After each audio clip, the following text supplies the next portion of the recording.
Continuamos nuestro análisis de Segunda de Pedro, de la epístola segunda del apóstol San Pedro, y llegamos ahora al versículo 11, al capítulo 2, donde leemos lo siguiente: Atrevidos y contumaces no temen decir mal de las potestades superiores, mientras que los ángeles, que son mayores en fuerza y en potencia, no pronuncian juicio de maldición contra ellas delante del Señor.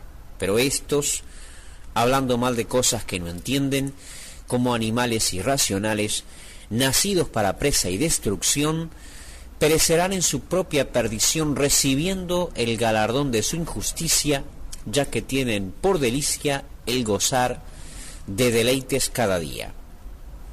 Estos son inmundicias y manchas, quienes aun mientras comen con vosotros se recrean en sus errores. Tienen los ojos llenos de adulterio, no se sacian de pecar, seducen a las almas inconstantes, tienen el corazón habituado a la codicia y son hijos de maldición. Han dejado el camino recto y se han extraviado siguiendo el camino de Balaam, hijo de Beor, el cual amó el premio de la maldad y fue reprendido por su iniquidad. Pues una muda bestia de carga, hablando con voz de hombre, refrenó la locura del profeta. Estos son fuentes sin agua y nubes empujadas por la tormenta, para los cuales la más densa oscuridad está reservada para siempre. Pues hablando palabras infladas y vanas, seducen con concupiscencias de la carne y disoluciones a los que verdaderamente habían huido de los que viven en error. Les prometen libertad, y son ellos mismos esclavos de corrupción. Porque el que es vencido por alguno es hecho esclavo del que lo venció. Ciertamente, si habiéndose escapado de las contaminaciones del mundo por el conocimiento del Señor y Salvador Jesucristo, enredándose otra vez en ellas son vencidos, su postrer estado viene a ser peor que el primero, porque mejor les hubiera sido no haber conocido el camino de la justicia, que después de haberlo conocido, volverse atrás del santo mandamiento que les fue dado. Pero les ha acontecido lo del verdadero proverbio: el perro vuelve a su vómito y la puerca lavada a revolcarse en el cieno. Este texto es muy expresivo y nos describe detalladamente a los falsos dirigentes cristianos, a los falsos pastores y profetas de nuestros días. Vamos a tratar de resumir y explicar las características de estos hombres.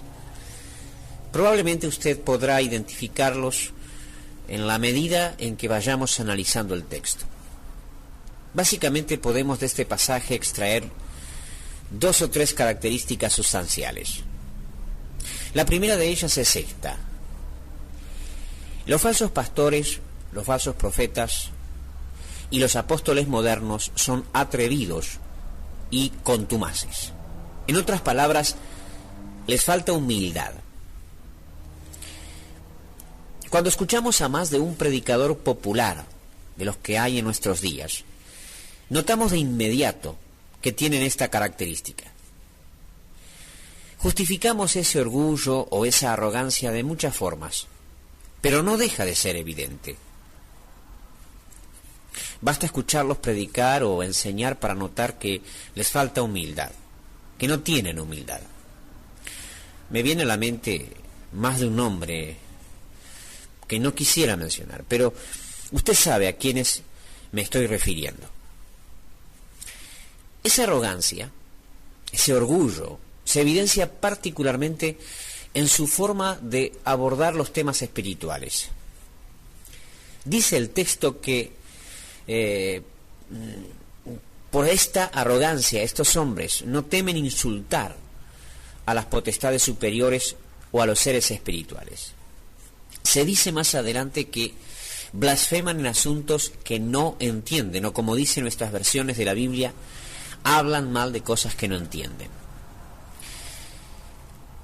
En tiempos neotestamentarios había surgido algunos predicadores que, como una forma de combatir en el mundo espiritual, reprendían e insultaban a los demonios y a los ángeles caídos. Ellos creían que siendo agresivos verbalmente podían de alguna manera intimidarlos. No creo que fuera la intención del escritor bíblico realzar a estos seres espirituales, sino solo de marcar claramente el hecho de que no podemos ir más allá de lo que nos ha sido revelado en las Sagradas Escrituras. Pero estos personajes, con gritos, con exacerbaciones litúrgicas o espirituales, y creyéndose poseer el poder de Dios, impresionaban a más de uno con oraciones y predicaciones altisonantes. Estaban equivocados, porque ni los ángeles, que son mayores en poder, dice el pasaje, que se atreven a tanto. Hoy en día existe también este tipo de manifestación arrogante. Los que la manifiestan dicen que lo que hacen es por causa de que poseen el poder de Dios, pero en realidad es sólo la manifestación de una profunda ignorancia bíblica y de una inequívoca actitud arrogante. Y por supuesto que no es para nada efectiva, ¿no? No funciona, no sirve.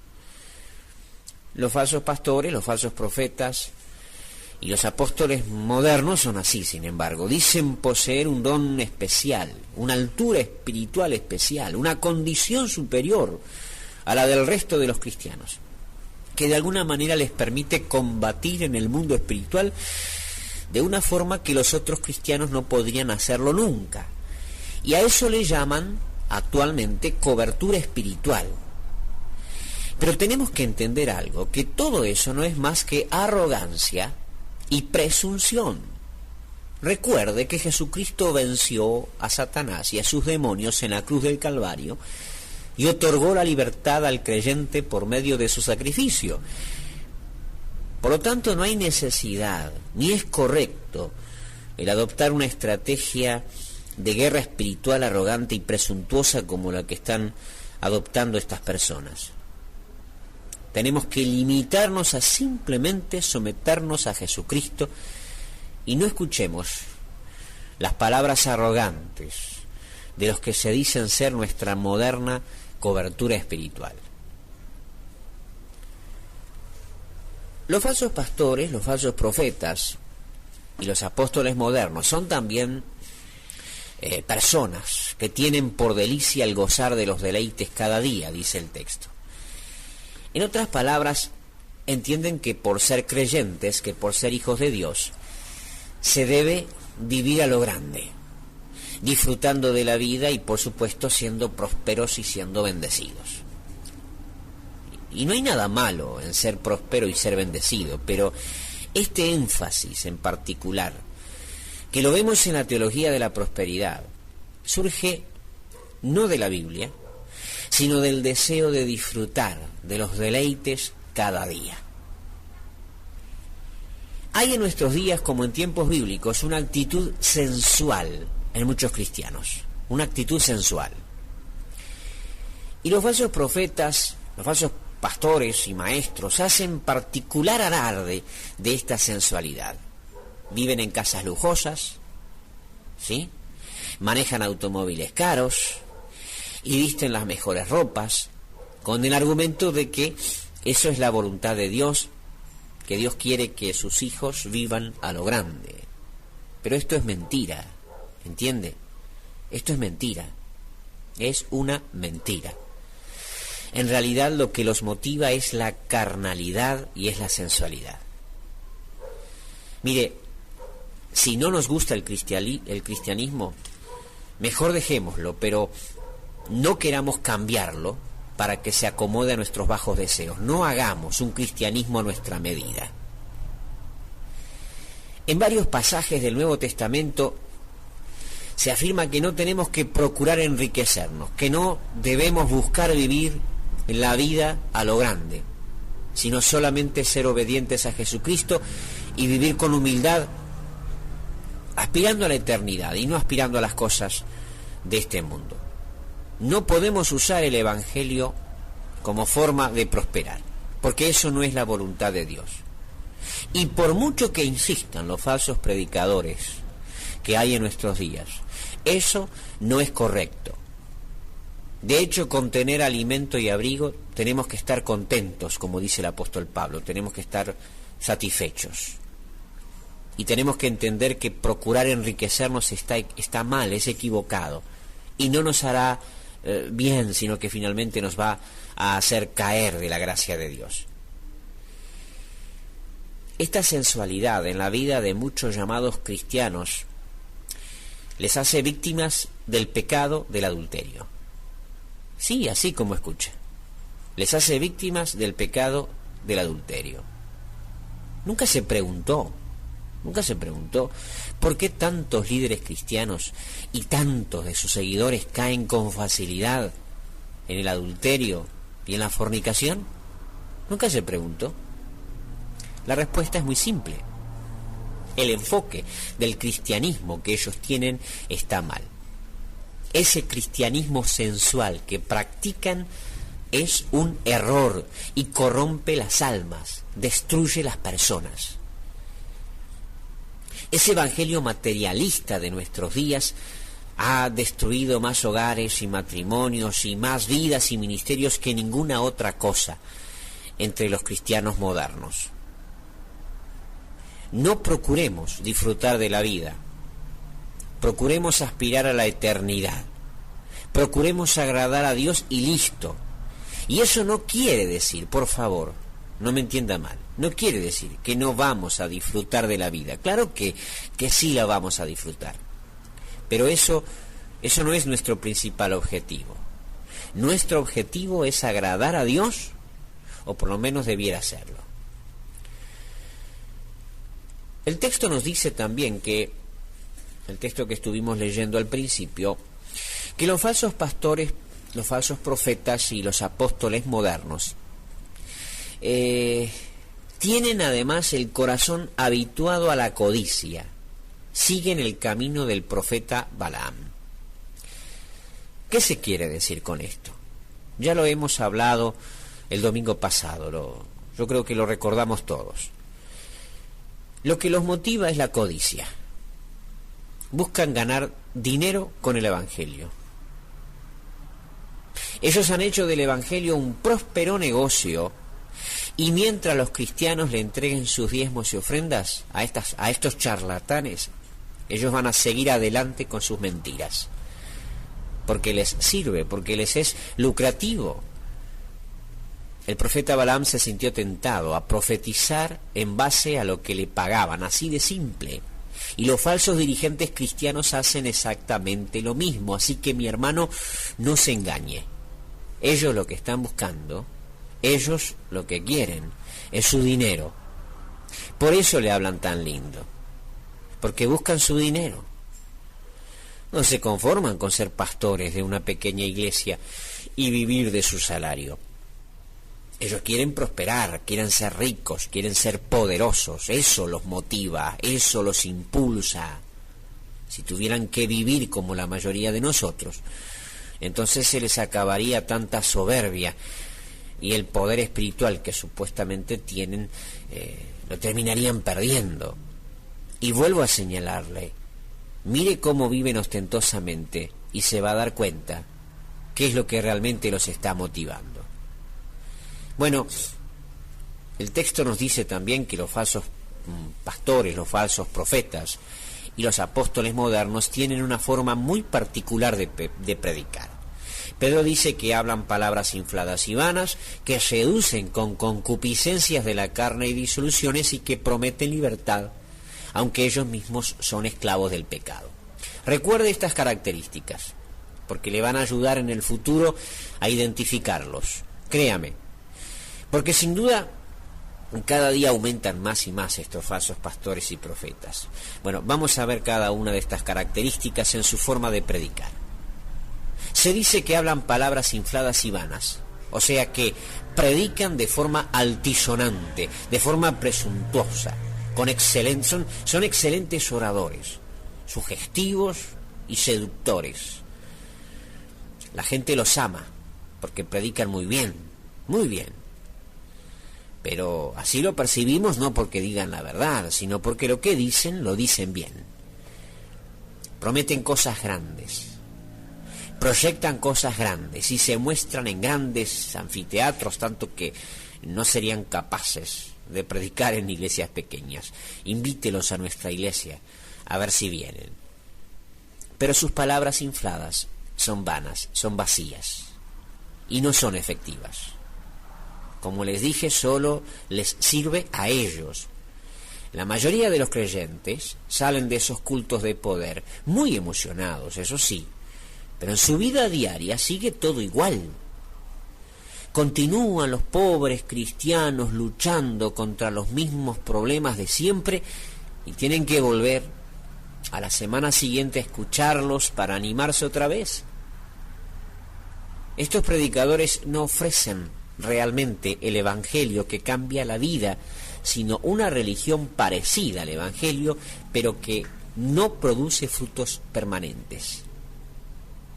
Se dice que seducen con concupiscencias a sus oyentes, o seducen con instintos naturales desenfrenados. Saben apelar a nuestros instintos y saben apelar a nuestros deseos básicos. En otras palabras, nos manipulan. Porque ¿quién no quiere prosperar? ¿Quién no quiere estar sano?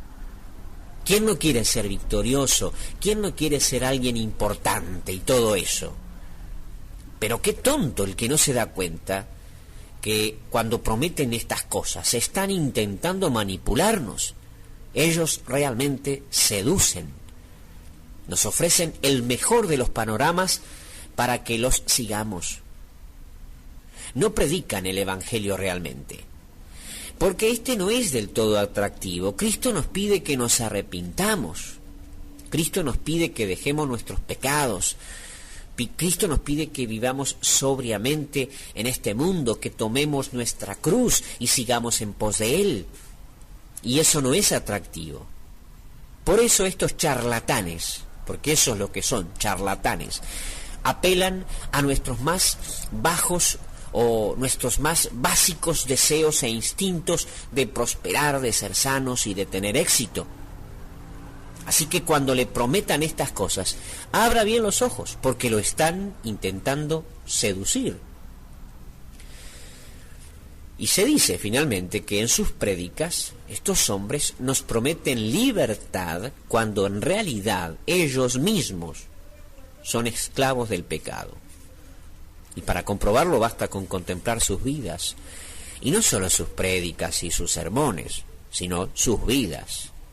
Jesús dijo que por los frutos conocemos a las personas, no por sus palabras, por sus frutos, por sus actos, por cómo viven. Y realmente cuando miramos de cerca la vida de estos predicadores falsos, notamos enseguida que son almas pecadoras que nunca han sido libertadas realmente por el poder de Dios. Finalmente, los falsos pastores, los falsos profetas y los apóstoles modernos seducen, dice el texto, a las personas inconstantes. No cualquiera cae víctima de estos hombres. La Biblia dice que solo caen los inconstantes. ¿Qué es un cristiano inconstante? Pues es alguien que no es constante, que no es capaz de permanecer fiel. Lo único que nos pide Jesucristo es que seamos fieles, ¿sabe? No se nos pide que seamos exitosos, ni que hagamos cosas grandes para Dios. Solo se nos pide que seamos fieles, que seamos constantes. Pero muchos cristianos tienen problemas con esto. No son constantes. Un día están bien, pero al otro día tienen dudas y les cuesta obedecer. A los inconstantes les atrae mucho la vida que abandonaron. Por momentos añoran vivir entregados al pecado como vivían antes. Les atrae mucho las cosas del mundo. Esto quiere decir que les gusta lo que el mundo les muestra y se lamentan por momentos de que en la iglesia y en el cristianismo no se tenga algo parecido. Los falsos pastores usan eso. Y lo usan muy bien, porque introducen a la iglesia justamente las filosofías, las prácticas, la música y la diversión que el mundo tiene. Usted se pregunta por qué en estos últimos años la iglesia es muy parecida en muchos aspectos a lo que se ofrece el mundo. Y bueno, porque justamente eso que tiene el mundo, los falsos pastores y los falsos ministros lo han introducido a la iglesia para hacer a la iglesia más divertida, más atractiva. ¿Para quién? Para los inconstantes. Y los inconstantes dicen, qué bien, por fin la iglesia se puso divertida, por fin la iglesia se puso buena, por fin la iglesia se modernizó. ¿Se da cuenta? Cuando intentan hacer divertido el Evangelio, abra los ojos. El Evangelio por sí mismo no es aburrido. Pero el problema es que en esta generación consideramos que lo divertido es lo ruidoso, que lo divertido es lo colorido, lo llamativo. Y por eso se intenta hacer del culto cristiano algo parecido a los shows de televisión. Pero leer también es divertido, ¿no es cierto? Vivir en la paz del hogar es también divertido, ¿o no lo es? Ver una puesta de sol en paz, ¿es divertido o no es divertido? Y simplemente, yo le hago esta reflexión, simplemente estar juntos, orar juntos y estudiar la Biblia juntos, ¿es divertido o no es divertido? Es divertido, lo es. Pero tenemos un concepto en este tiempo equivocado de la diversión, porque creemos que la diversión, siempre es sinónimo de una gran fiesta. Los inconstantes tienen este problema, y los falsos predicadores aprovechan esto. Así que dude de esos cultos, y dude de ese cristianismo colorido, sonoro, divertido, que se vende hoy, porque no proviene de Dios y porque está armado justamente para seducir a los inconstantes, a los que nunca acabaron completamente de dejar las cosas del mundo. Hágame caso. Si no quiere caer en las garras de estos falsos predicadores, no sea inconstante. Por el contrario, guíese por convicciones y no por los sentidos. Analice el contenido del mensaje a la luz del Nuevo Testamento de la Biblia, y no según sus propios instintos y sus propios gustos. No intente encontrar en el Evangelio algo que le guste. Intente encontrar la verdad.